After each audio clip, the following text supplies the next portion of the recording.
Welcome to Questions We're Afraid to Ask. Welcome back, everybody. We have another question today. It's the question we've dived into about 5 or 6 times now, but it's who were we before we were us? I think that's the best way to put it. So we're going to talk about Them and Us by Denny Vendramini. It's an interesting...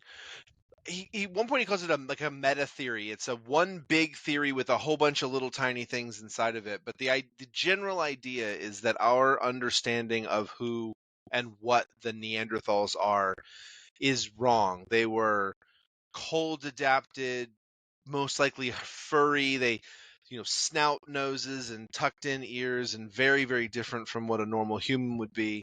And due to changing climates during the ice ages, the hominids out of Africa came up north, and they came down south, and they started to clash. And basically the theory is that over the course of 50 to 60,000 years, the Neanderthals hunted humans for sport, for food, and for sex, and drove humans down to an incredibly small population.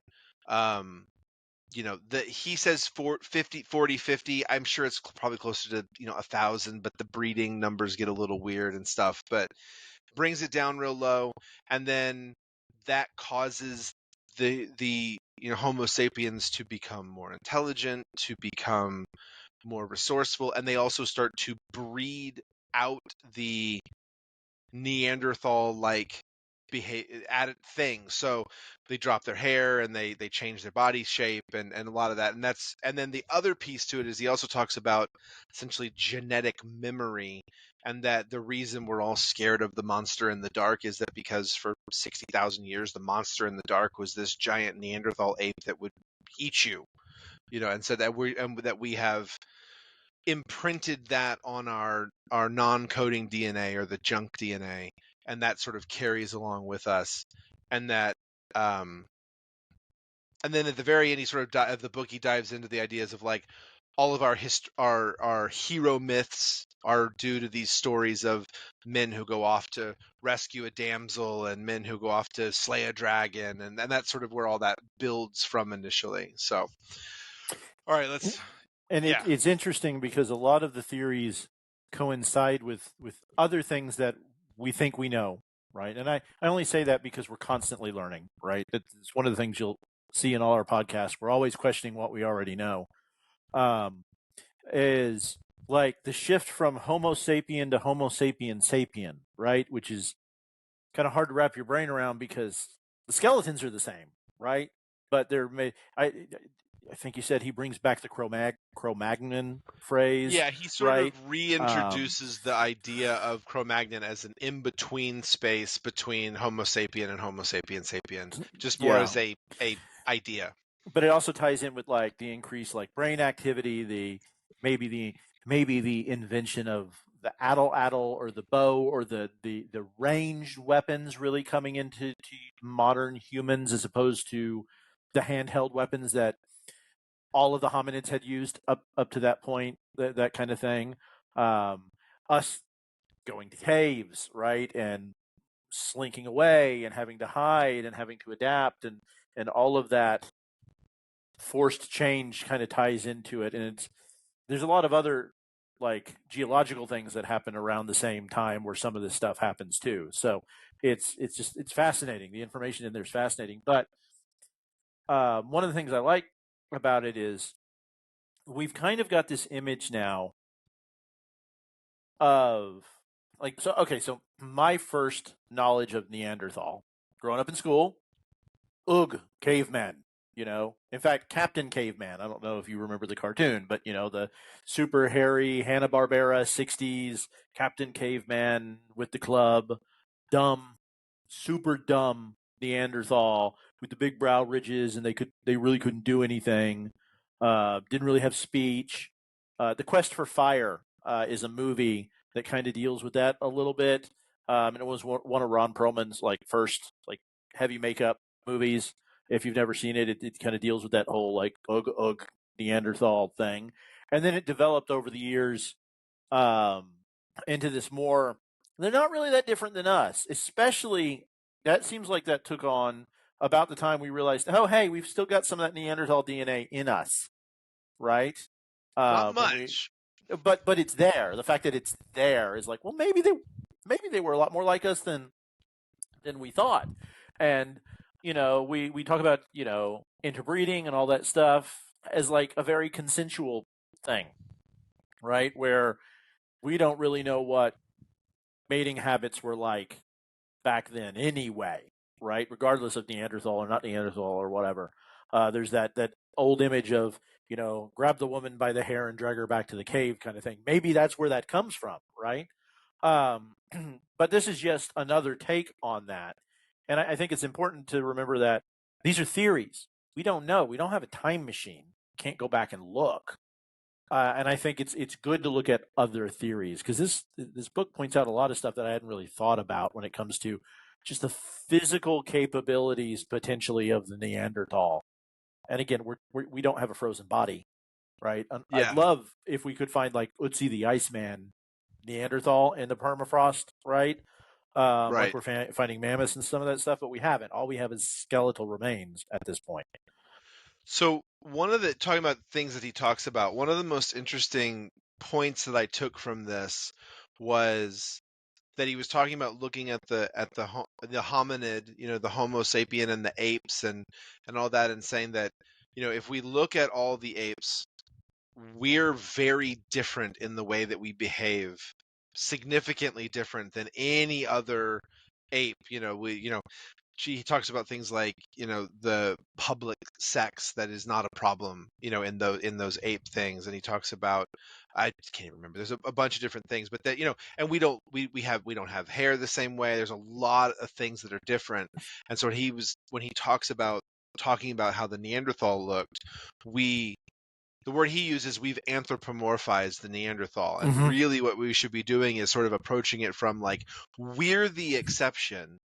This ape creature probably had more ape features than it didn't.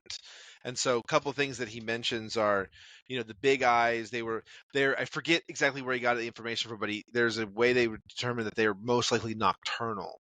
And that's why they had such a big brow ridge. It was very much a visor over their head, which is why their eyes were sunken back, but they would be bigger, and that their nose would be real short just because they evolved during the previous ice age up north in the cold. And so that he talks about the idea that they probably had fur and probably had winter coats that would grow in like lots of animals do. And that the other thing he mentions that was interesting is that about how their nose would be really, really powerful. And that's one of the things that he gets into, is that they could smell us and that they were following us on scent. And one of the reasons sort of that gets into like why we bathe so much and why we perfume and why we try to cover our smell is because we were hunted by something that could smell us really well. And that's interesting because one of the things that modern hunters do when we're hunting things that have a much better sense of smell is try and kill our scent completely, right? I know several bow hunters that religiously bathe before they go hunting with, they wash all their clothes with like a non-smell detergent. They have a special soap that has absolutely no scent on it. We use other scents to cover ourselves, like skunk scent and things like that, because it's hard to hunt or be around animals with a better sense of smell when they can smell you, right? That's usually a first giveaway before sound.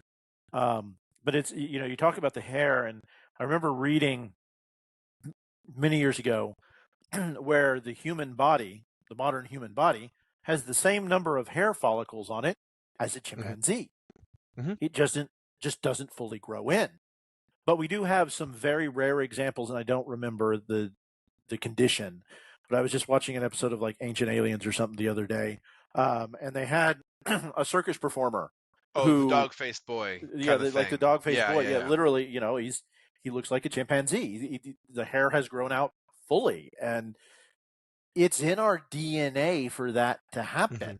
And enough that it's a condition, right? And so what's interesting talking about that is what he gets into this idea of is that there was that we were one hunted down and killed, and that's one. This is the theory. We don't know how accurate this is, but that we got hunted down, and then in that process we started to intentionally, because they were interbreeding with us, they wanted to breed out those things. And then he talks a lot about how terrible it would have been, but they were probably, if babies were born and they were too hairy, they probably killed them and got rid of those things. And that there was that part of the reason why we look so strikingly different is and also, so he talks about how similar everyone is, that how the genetic diversity between people is 0.1%, and the genetic diversity between most other animals is significant, like he was talking about a group of monkeys, it's like 2.5%, and ours is 0.1. Like between any human and any other human, like we're wildly close because of multiple bottlenecks in our genetic history. I forgot where I was going.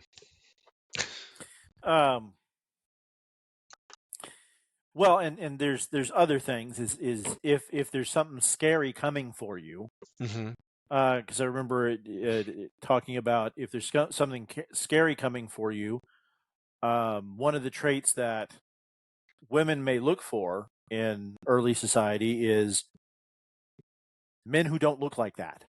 Right, and so that the more attractive thing, which I think gets to what you were kind of where you were headed, the more attractive thing is the less hair and all that, and then there's the adaptability, because the idea that you're going to be, whether it's you want to call it fur or just hairier, in the northern climates where it's much colder and you're dealing with glacial ice ages makes sense, right? That's a logical adaptation, as opposed to people coming out of Africa. Because I think the book talks a little bit about how Neanderthals look like they were evolved to produce heat, to stay warm, to produce heat, like excess heat, between diet and structure and everything else. And Homo sapiens sapien is designed to shed heat. We're coming out of the more arid regions, the more hotter regions, the more equatorial regions. And so that's why we have, the theories are that's why we have less hair. That's why we sweat more, and, all that is fascinating, that it could have been adapted from, the idea of predation. Right. And I can't remember what it is, but what is that thing where people get disturbed by things that look human but aren't? That's the I'm blanking on the term. Uncanny Valley. The Uncanny Valley, which we've talked about before. That makes sense. It looks humanish, but then, because he also talks about how he thinks they had the stuff in the eyes that glow like cats and other nocturnal. Right, they would have been, yeah. Yeah. So the fear of the red eyes in the dark, or the glowing eyes in the dark, and then it comes out and it looks human, but then it's not human, but it's close enough to human. And then, oh my gosh, this big hairy human looking thing, now it's got a club, it's got a hatchet, it's got a spear, it's making fire, it's doing the things we do. Oh my God. And it's twice my size physically, and 6 times stronger. as strong. Yeah, is stronger. I mean, like, some of the strength comparisons are like a human versus a gorilla or a full-grown chimpanzee, and I don't think people realize how strong some of these apes are. The great apes and the primates, they're hugely strong compared to us. The example in the book that he gives is a Neanderthal could pick up a NFL linebacker and throw him over the field goal. Like, that's impressive. So it's amazing, because when you stop and think about it, like one of my guilty pleasures is watching pro wrestling, and watching what some of these very large men do, picking up other people and throwing them around, and then imagining that there's something 3 or 4 times as strong as that, and then what that could do to, like, the average person, right? It's just, rip your arm off and beat you to death with it, quite literally, Well, and it really makes sense when you start thinking about these ancient stories about orcs or demons or cyclops or think about like the minotaur. It's an animal creature. That's essentially, it's an animal person. That's essentially what we're talking about here. Because we don't know what that thing really looked like on the outside. We don't have any evidence. We're just sort of speculating. But we know it had big old eyes and it had a real big nose with it was interesting. What I really liked about how the book was formulated is he was putting forth an idea and would say like, so let's take the nose for example. He was said like, the way he approached it was, we're going to assume that it's not going to have a nose that sticks out because they come from the cold and they would have lost that. That's why, Arctic animals don't have big ears and it's sort of that. So he said, okay, so we're going to come from that point. Well, we've got this big, nasal cavity on the skull.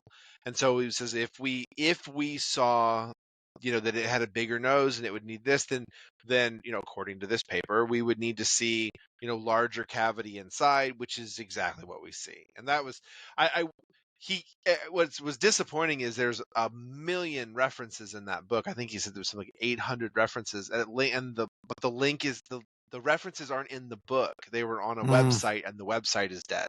And so they were like a publisher's link website, and it's just not there anymore. And it's just not there anymore. And so I had like a whole list of.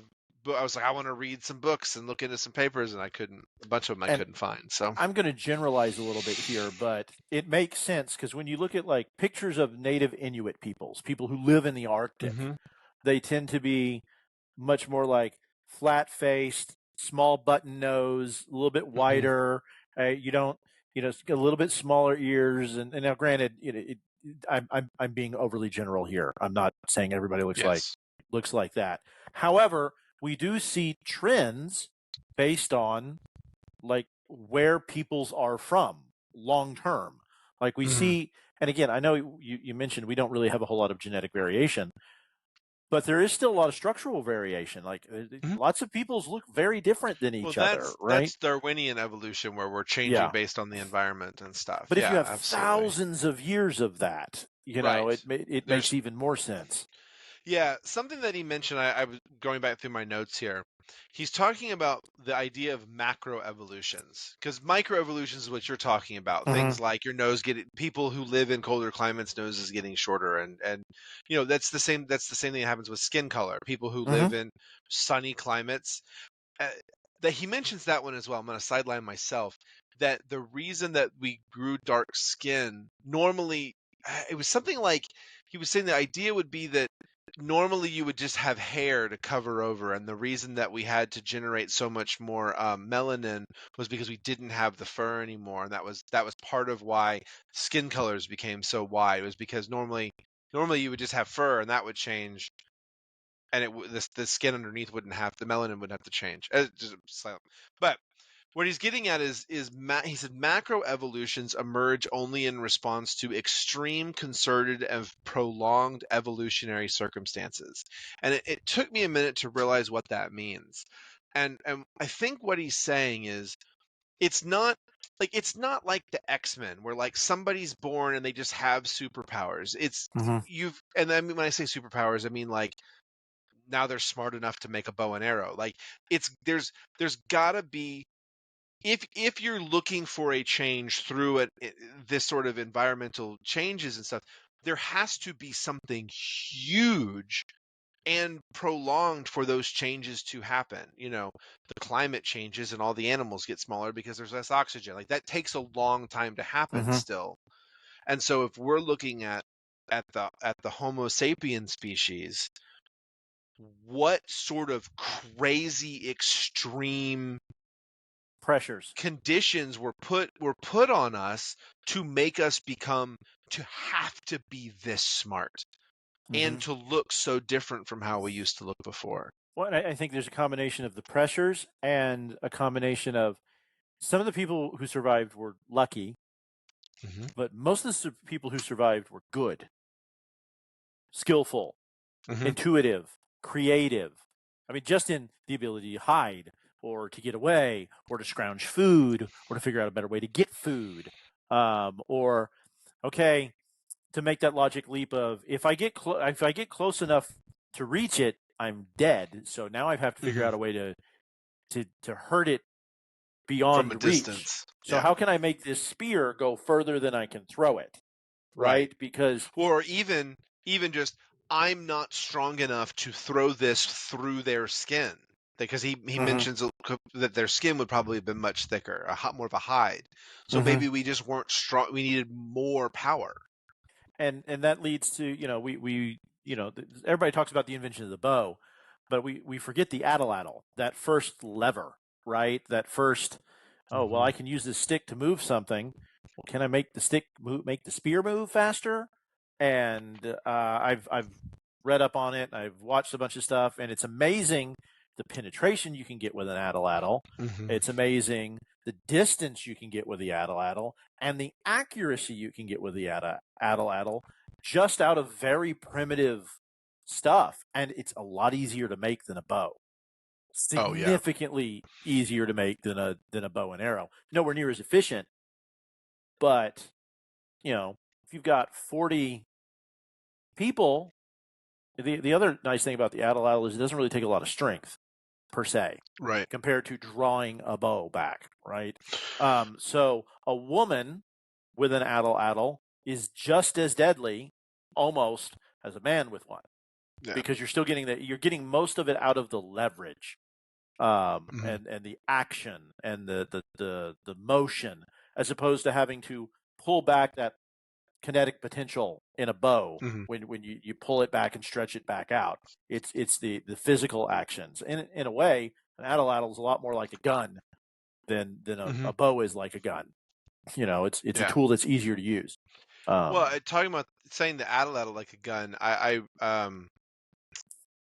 there's I'm not going to remember his name right now, but he talks about the idea of David and Goliath and the sling. That Goliath came down to the middle with his swords, and David walked in and shot him in the head with a 45. Like that was, that. That's what it is. But that's the technology gap. They had clubs, and they walked in, and they're like, "Oh, that's great! I can shoot you now." Yeah, and it's just that gap changes, and I want to the eruption that happened in Italy coincides with this, and this is not something that he really gets into the book. This is something that we both watched. The Y-Files covered this last week, which is why I went and read the book, because I was like, this is too good. I got to see what this is all about.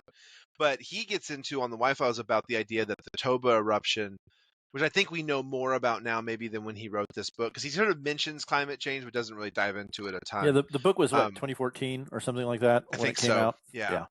But that I didn't really know about the Toba eruption. He covered how crazy destructive it was, and I'm gonna have to look into it some more now. But yeah, until he mentioned it, I had no idea there was a super volcano in Italy, like Yellowstone. Yeah, and it zoomed in on the map, and I was like, "What is that?" Yeah, and then he talks about how it didn't just erupt with this pyroplastic flow once; it did it 6 times, and everything within like a 60 to 100 mile radius was dead. Everything was dead, much less all the fallout that you get from the pseudo-nuclear winter that you get from a supervolcano eruption, and then how it also kind of coincides with most of the megafauna in Europe dying immediately, which would have significantly reduced any hominid's food source in Eurasia, that part of Eurasia, right? And especially for the Neanderthal, he mentions in there that their diet was 97% meat, to the point that they were actually cannibalistic. They would eat each other, and that's why they were eating people. But that he mentions in there like all the big bears, the big cave lions, the elephants, everything died off, and so but if the humans are still hunting rabbits and little stuff, they're a little more adapted to that.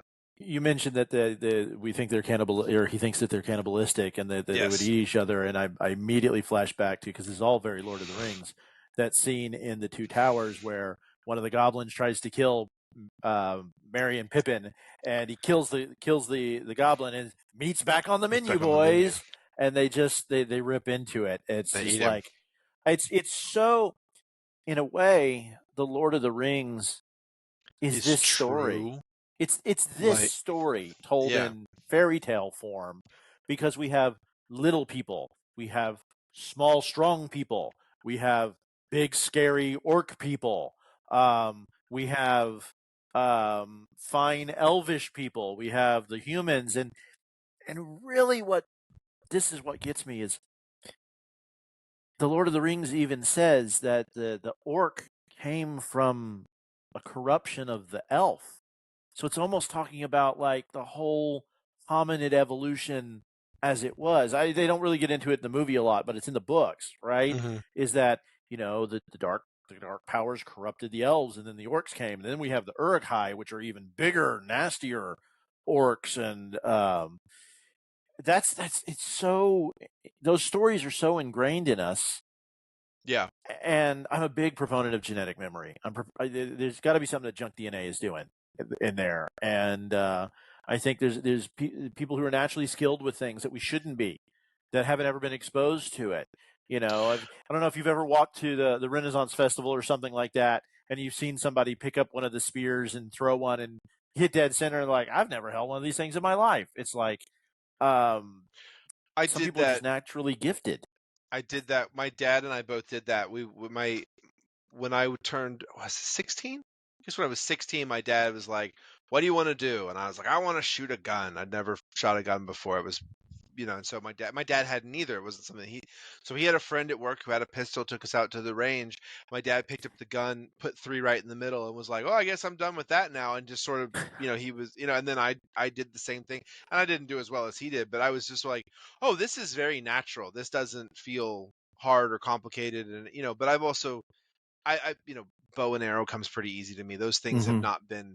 Some people have a real hard time doing that. It's a very strange thing, and it's Yeah, I've had some similar experiences. Like, I remember the first, I was 12 when my parent, because I come from a good redneck family. I was 12 or 13 when my dad bought me a tomahawk and brought it home, like a handcrafted, hand forged tomahawk, and brought it home. And I remember picking it up the first time and kind of just feeling the weight in my hands and just like thunk. Well, that wasn't hard. And the same thing with shooting a bow. I mean, I'm not an expert shot, but there's a difference between precision and accuracy, right? Precision is getting everything in the same spot. Accuracy is learning to make that spot where you want it to be. And the first time I picked up a recurve bow, it's like, well, every arrow went within like an inch and a half of every other arrow. So, yeah. it was just a matter of tuning it up. And I know there's a lot of people who, when we talk about some of these macro things, and I know I have Native American in my background, and where does that come from? I don't know. And I also have like the Viking stuff in my background. And one of the reasons this is so profound for me is I've got the Neanderthal DNA in one of the higher percentages for modern humans in my background. And it's so fascinating. How did it And get there? to then think about how brutally that could have gotten there. Yeah, because Like, I've been on the other end of the spectrum the whole time. That, oh wow, so at some point we coexisted peacefully, and there's love and all that. And we've talked about all those other things, and then that's possible too. yeah, Let's it not absolutely is possible. We don't know, but both things can be true. I think is important. Is the small tribes of Neanderthal could have had all those wonderful emotions and the love and the care and all those things that go along with it, and still have been cannibalistic and hunted other Neanderthal and tried to hunt us down and all that, and had spirituality and all of those things, and religion potentially, depending on how we define it, ritual, and because we still have the evidence of burial and those kind of things. So it's not all just big, scary, mutant bear man coming to eat you up at night. It's that too, potentially. Yeah. Which is just fascinating. it may not have been what if it was a rite of passage for the Neanderthal? You have to go off and get yourself a woman from the human tribe and make a baby. Like that's I mean we don't so maybe it wasn't, maybe that's why it took so long for them to kill them all, because it wasn't it wasn't an everyday thing. It was a more occasional. But if they were Yeah, taking the women, that would bring your breeding down, and it would mess things up. So we're also talking about people basically, as far as we understand, moving on foot. Moving slow. It's not like they were right. As far as we know, it's not like they were riding horses chasing us down. We're talking about tens of thousands of years, right? I think at one point he says, they conquered the Middle East and all around the Mediterranean over like a 30 or 40,000 year period. So we're not like talking about overnight. It's not like the Mongol hordes coming in and conquering you in a generation. right. Yeah, the predation probably started around, he's thinking, between 100 and 110,000 years ago, and then the Neanderthals are pretty much gone by 40,000. I think the last that they found is 28. Something that's interesting about that 100,000 number, um, again, I don't have the resources on this, but he talks about dogs. Now we know that modern dogs are not that old. I think it's 2, 3, 4,000, and you start to see that come out.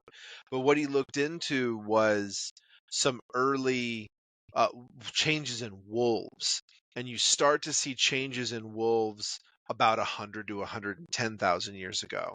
And so part of his hypothesis was, since fire wasn't scaring these things away, that maybe that was the beginning of starting to use wolves as guard. I mean, maybe it was even catching a wolf and putting it in a cage because they would freak out when they got near. But It's fascinating because you say that, and then if you go to Amazon and look this book up as of right now, it pairs it with another book called The Invaders: How Humans and Their Dogs Drove Neanderthals to Extinction, which is okay, also a book I think I'm going to have to get and read, because the picture that's painted here is we were driven to near extinction in this theory, and then we came back.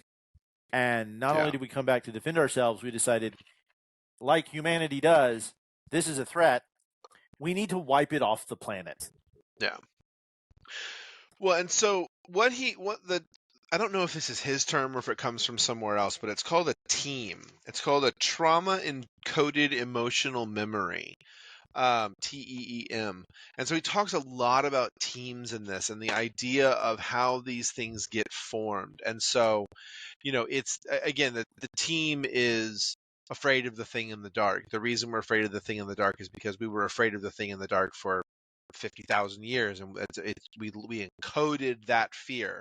The interesting thing he talks about is, as far as teams go, is using that idea when we go to animals. And so the experiment that he references is they were using baby turkeys that were in a nest, or I don't know, whatever, and they had a wire that was run over the top, and then they could run these shadow um, shapes over the top of the bird, and they did like a circle and a square and a duck and a goose, and it didn't give a crap.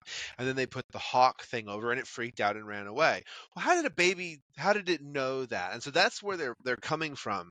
And I found this myself, so because I thought the idea about trauma memory is interesting. So I think I mentioned it before, I got in a car accident when I was a kid. I got hit by a car. Well, after that, I had serious trauma about the sound of screeching tires, because that was what I heard right before I got hit by the car, and it used to really bother me. And I've gotten over it at this point now, but it took me a while. A couple years ago, we were in the car, tires squealed, and my daughter in the back seat goes, "I don't like that sound. It really upsets me." And I was like, "Oh, she got my trauma." Like, the sound that was so traumatic to me encoded somewhere in me, and I just figured out how to deal with it, that she picked it up. And so that's why this is such an interesting idea, Yeah, because you and see it sometimes. see, and I wonder if that is genetic, or if I wonder if that's sociological, and there were cues that you were putting off that you didn't know that she had picked up Yeah. on, because this team thing makes me think about patterns of behavior, right? Yes. And long-term patterns of behavior. And one of the most common Right. ones is abusive parent to child. And we talk about people who can break that cycle. Right. And I speak to that very personally because I'm very, very blessed because my father grew up in a very abusive household from his father, and his father was very abusive, and his father was very abusive. As far back as we know, examples he talks about, like, he said the wrong thing to his grandfather when his dad and his grandfather were there, and like his dad knocked him to the ground, and his grandfather kicked him down the road, to that kind of stuff. But my father made an active choice when he had children to limit corporal punishment significantly. And it was never going to rise to the level of what he had, like Yeah. get hit with a belt buckle or beaten with a leather belt, which his dad didn't do as bad as what happened to him, because his dad talks about how when he messed up as a kid, his dad whipped him, like literally whipped him with a whip, a leather bull whip. So those kind of things can breed, sociological trauma that we pass on. When does that move to the genetic? Like, or does it, Right. or how Well, it and does? I think it's actually two things. So I think the idea you're getting at is maybe it's not, maybe it is genetic, that shows us how impactful it was. I make a Mhm, change in my non-coding DNA, which would then pass on potentially to my children. mhm. It's not going to spread to anybody else except for maybe my daughter's kids, since she's clearly got it. But this other stuff we're talking about, these ideas about manliness and he gets into teams about, like, people don't respond well to people who are hairy, like extra hairy. If you're super hairy, people are just repulsed by you. And that's a thing. And then That's some that people are idea. attracted to it, which is even, I mean, because because we talk about the different types and things like that.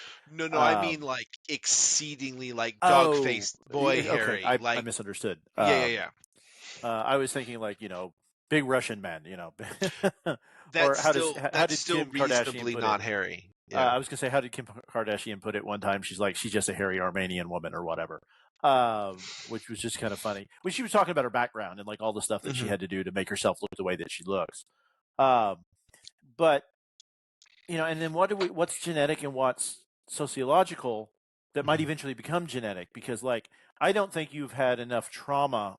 My personal opinion is your thing with your car hasn't been enough trauma to you personally yet to put it in your DNA to pass on to your kid. However, she grew up watching you tense up I was every done with time it there before was, then. well, but But you think you don't know what micro expressions and things that you yeah. do and Well, all that kind of stuff. So she I picked think up something. She picked up so. something somehow. The problem with what you're saying, though, is that if it takes that long to become genetic, then it's never genetic.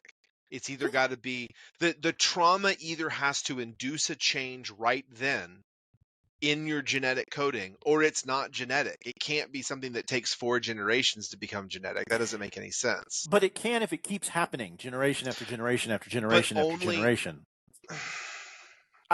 We don't know. So I just, but I but just wonder. but the only reason that it would work if it happened generation after generation after generation is if each generation was adding a little bit to it, genetically Maybe it's changing it. maybe it's Because both. well, I'm just saying, well, no, I'm not saying sociology can't be part of it. Okay. I'm just saying, like, let's looking at it from the genetic side. What sociology is going to make it build by you acting one way, but if it is a genetic thing and it's induced by trauma, it would have to be immediate. The change would have to happen right. I mean, it might take time in your body, but if we're going to genetically become afraid of being in the dark, it's not just, it doesn't take 5 generations to become a genetic thing. Each person has that experience and it changes you a little bit, and then their children have it, and then they have an experience and it adds a little bit more and it adds a little bit more, and then it becomes a thing when the entire population drops down to 100 people, all of who have this similar thing because they're Yeah. all living together. Because he also talks about how the bottleneck is like it drops down to, again, he says 50, even if it's 1,000, but it drops down to this really small number, and it's that small number for like 400 years. It's like another like 30 generations. So even if it's 1,000 people that are all living in a world, they're all, it's repeating and it's building and it's growing. And I think it's both, but I think it's gotta, the change has to happen immediately, or it's not genetic at all. Yeah, and I wrote down a thought here, and I was like, we don't really understand trauma. We No. really don't. We don't. And let's just take in our lifetime, right? Men, I grew up with the John Wayne idea. Men bury their trauma. We just bottle it away and we put it away. And then we had Vietnam, and we had that seminal movie, First Blood. The first Rambo movie, which if you've never seen it, you should watch it because it's not a typical Rambo movie. Super good. It is PTSD before anyone knew what that was, right? Before that phrase was in pop culture. And now people are talking about trauma, and we're talking about trauma and emotional trauma, and the fact that there is emotional trauma, not just physical trauma, right? Right. So the thought was, we don't really understand trauma, and we don't know how our life adjusts our genetic code or our genetic memory. Like my life, I don't know how that's affecting my DNA. Is it affecting my DNA? That's really the question. But that's the question. Well, but we just don't know so much of what that DNA does. I know, but we know that when DNA replicates, that there is a error checking mechanism that's checking to make sure that it's right. That means it can change, right? Cancer is DNA change. It's not out of the realm of possibility that what if while I'm, well, hang on. What, your DNA is constantly replicating. When I have that trauma moment, all the DNA that's being created at that time is affected by that trauma. And then, because something happens, it gets, imagine it's a concussion for your DNA. It gets jostled in that trauma moment in some way, and maybe that it causes a change. And I don't know, I'm throwing crap out here. Let me talk about that for a moment, because I just had a thought. We are a biomechanical thing. We're a machine. Yeah, for sure. We're a machine. We're a biomachine. We have electricity. We define machine. We're just carbon based and genetic. Yeah. So we're a biomachine. And the thought I had is, so we don't know what a lot of this DNA does. We're a biocomputer. Yeah. What if that junk DNA is our long-term storage, data storage? And so when something happens, it's what you're saying. It's like when something happens to us, this subtly gets written into our long-term storage, if it is impactful enough to change how I'm going to live the rest of my life. Right. Right. Does that kind of sum up what you? Yeah. Same idea. Yeah. Same idea. It's just, but I just started thinking about us as like a computer, right? Right. Because that's what we do. We write the important stuff down. Right. Right. And then it gets into memory, and memory's got to be doing. Yeah. It's bananas. How does the brain work and all that? And don't even go. I'm using my Bio 1 from college to try and talk about this stuff. The other thing that, the other piece of this, and I'm going to touch this 2 seconds, and I got another thing to talk about. But like you said, we're a bio machine, and we're written in we write in binary, ones and zeros. We're written in 4, GABGATC. Yeah, that's it. We instead of 4, it's 1 2 3 4, or 0 1 2 3. That's what we've got. And so, like, again, you get, it's, oh man, and but that makes it so much more complex when you think about it. You look at those little machines that walk on our DNA. There's machines that walk across our DNA. Just the structure of a cell.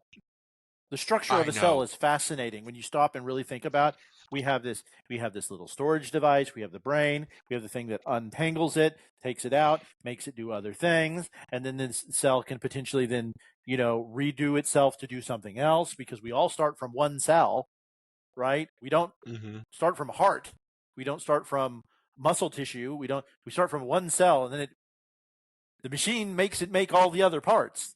We're self. It's almost like if you've ever watched Joe Rogan, he's like, we're things that make better things, so that we'll eventually invent the AI to go somewhere else and then make better things, and then maybe that better thing becomes biomechanical because it's more efficient for whatever the resource is. It's just wild. I mean, I just had this crazy thought. We already are the AI in the biomechanical machine. That's what we are. Like, we've already done this. We're doing it again. We've forgotten that we're actually a enlightened being in a biomechanical AI suit, and we're trying to invent a new one. And they're like, we already did it. What are you doing? Like, you're in it right now. We're a biomechanoid. We are already a biomechanoid. I mean, and I'm gonna. Oh God. Okay. So we're because we're not actually looking out our eyes. We're only seeing the perception of what we're seeing is only the pieces that our brain serves up to the holographic image inside our brain of what we actually see. So we are just a thought consciousness inside of a meat machine. And it's very weird. Some of us have capabilities that some other machines don't. This goes right back to the aphantasia. You don't have the ability to conceptualize the image without actually having the data inputted into your brain, right? Right. Whereas I can pull up and create other things, right? It's just that and like your wife is the hyperphantasic one. You have a draw program on your computer, and I don't have one. No, and your wife has a draw, color, smell, and 3D printer almost in her brain. I don't know if she has. I don't know if she's got smell. I haven't asked her about that. I want to come back to something else on the them and us thing. Another thing he mentioned in the book that didn't come up in the Y files. He talks about stress death in mammals, and that when you capture, obviously when you capture dolphins, a lot of them die. Most of them die within 90 days of being captured, even after they're put somewhere else, and they're and that this happens with gorillas and chimpanzees. They had some chimpanzees they took from captivity to go put somewhere, and one of them just died on the plane. Like, he just couldn't deal with it and freaked out, and sort of talked about the idea that we can be tortured for people. Some people can put up with that kind of, our bodies have the ability to put up with that for a much more extensive period of stress, and than mammals can't. Looks like that, and so that maybe that is something that was bred out of us. If you died from stress deaths, you just died, and what was left were the people who didn't. That actually ties directly back to a conversation I was having with a coworker today, where we were talking about health and general well-being, and what I was talking about, my blood pressure's back down to where it's supposed to be finally. And he was talking about someone that he knows whose blood pressure's numbers are so high, and they're like, well, normally when we see these numbers that we take you to the hospital right away, but you seem to be doing just fine. And that adapting to that higher pressure stress. Now, while that may shorten our lifespan long term, we have the ability to adapt to those extremes. And I think that's what you're talking about, like that constant, always on edge. And I remember back when I was married, I have to be very careful here, but back when I was married, I lived in a state of walking on eggshells or walking in a minefield. To never say the wrong thing, never do the wrong thing, never do the thing to trigger or whatever it's going to do. And it has taken me 6 years to change my body back to a different state through a lot of work and medication and going to the doctor and therapy and everything to shed the weight, get my blood pressure back to normal, because there was a period of time where it was really, really, really high because of the external stresses you're talking about. So, I've experienced that in my own life, and it's life-changing and it's exhausting. You don't even realize it until it stops. And we talk about adrenaline junkies. We talk about people who can't leave the war behind. They're always looking for it's part of the PTSD stuff and the trauma that we were talking about earlier. Soldiers who are in a combat, this is the only example I can think of, but soldiers who are in a combat zone for so long that they cannot readapt to the not combat world. Well, it is it is shockingly easy to rewrite your brain, and this is nothing on PTSD, but I use a when I'm at work, sometimes I would use an autofill thing, so I could type in a short, like one word, and it would put in a whole bunch of information. And I started using one letter to replace the word for customer, and I did it for, I don't know, 5 or 6 years at one point. And then I noticed one day as I was sitting writing on a piece of paper, I wasn't writing out the word customer. I had completely rewritten in my brain how you get the word customer to come on. And then once I stopped using it, it took me, I don't know, like a year or something to kind of untrain my brain from trying to do that when I wasn't thinking about it. So I can understand how someone in a crazy high stress environment for a period of time, like going into a war, your brain will sort of lock into, this is how I need to handle this situation. And then when you go back somewhere else, you don't it not everyone can just turn that off. And I want to throw this request out there to anyone who's listening, who's had any experience with this, who'd be willing to talk about it, because I don't have what I would call deep PTSD. You don't have what we would call deep PTSD. But if there's anyone who would be willing to come on and share and talk to us about it, even if you don't want to be on the video, but you just want to talk to us about it, this is an area we'd love to explore. So if you're an expert in it, if you've experienced it, if you're willing to talk about it, if you've been close to it, we'll keep names out of it. You know, we'd love to hear from y'all. You know, just reach out. We've got the email address and stuff. That everything will be in the show notes. Yeah, I mean, just this whole idea of where we came from. We always think we know what we know, and I just think whether this theory's right or wrong, it's good that there's another one. Absolutely. We need more theories to fit the data. I think we need to stop looking for the right and the wrong theory. I think we need to just throw as many theories at this thing as we can, and then go like, because I guarantee you, he's not wrong. He's not right about everything in this book, and he's not wrong about everything in this book. He even says it at the end. He's like, I hope that this gets torn apart and we can put out, because he mentioned how Darwin had to put out 6 different editions of Origin of Species because he kept needing to update it and change things. Yeah, but you said something. Oh, go ahead. Sorry. That we want to be open to all of these different ideas and then look at what works and what doesn't work, and then go like, well, and then also remember that it can be 2 things or 3 things or 5 things at the same time. Maybe the Neanderthals were hunting the humans, but the reason that we changed had nothing to do with them. It could have been some entirely different thing. Could have been the Anunnaki gods who came down and were like, you know what, we're going to help you guys kill these Neanderthals. Boop, you got magic powers now. Go get them. We could also be getting this completely wrong, and it could have been the Neanderthal and the Homo sapiens fighting the Denisovans, and we just have the teams wrong right now, and or the one we haven't found yet, right? Because there's always we're finding stuff in the DNA that we don't have bones for. That's fascinating, right? Every time we dig something up, we find more data. There's a new species. This is a new species. This is a new species. This is a new species. Then there's everything that didn't make it into the fossil record. Oh, whoops! It's 500,000 years older than we thought it was. Sorry. There's a scene in there was a TV series that came on several years ago on Fox, and like always, Fox did one season and then killed it. Where they go back in time to the dinosaurs because we've destroyed the planet through climate change or whatever, and it starred the guy from Avatar was in it, but they jump back, and the thing that stands out to me about this is they jump back and you see 3 or 4 of the dinosaurs that we know of. And there's like 8 different things that you've never seen before, and the guy's like, "What are these?" And he goes, "Not everything wound up in the fossil record."